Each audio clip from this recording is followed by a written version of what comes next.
জয়নগরতে চলে এসেছি। জয়নগরের একটু ভিউটা দেখছিলাম নতুন ব্রিজে। অ্যাকচুয়ালি এখানটা পুরনো ব্রিজ ছিল, এখানটা নতুন একটা ওভারব্রিজ হয়েছে, যেটাই আমি খুব সুন্দর একটা ফিল নিচ্ছিলাম, যেহেতু ওটা অনেকটা উঁচু ছিল আর চারদিকের ভিউটা অনেকটা সুন্দর আসছিল।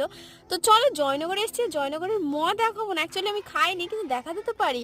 আর এখানটায় যদি একবার এই গলির মধ্যে ঢোকো না, তখন একটা অন্তত রসগোল্লা নয় গালের মধ্যে টুকুস করে না দেওয়া পর্যন্ত যেন মনে শান্তি পড়বে, এতটা সুন্দর স্মেল হয়, যেটা সত্যি বলতে অসাধারণ। তাই জন্য হয়তো এতটা ফেমাস বা এতটা বিখ্যাত, তাই না? তো আমরা গিয়েছিলাম অ্যাকচুয়ালি জরিপ দোকানে। আমি আগের ব্লগে তোমাদের বলেছিলাম কোথায় গিয়েছিলাম, কিন্তু কি কোথায় গিয়েছিলাম সেটা তো বলা হয়। এর মধ্যে একটু একটা শাউট আউট বলে রাখি, আনিয়া জান্নাত বলেছে, দিদি আপনার ভিডিও আমার খুব ভালো লাগে, তো থ্যাংক ইউ। আর তোমার নামটা আমার নেওয়ার জন্য বলেছিলে, তো আমি নিয়েছি, তুমি হয়তো অনেকটা হ্যাপি হয়েছো। তো চলো, আমি এই কাগজটা নিতে গিয়েছিলাম জরিপ দোকানে, আর এই কাগজটার নামে উদ্ধার করতে পারছিলাম না, অনেক বলে কয়ে তারপরে বললো যে হ্যাঁ এটাই।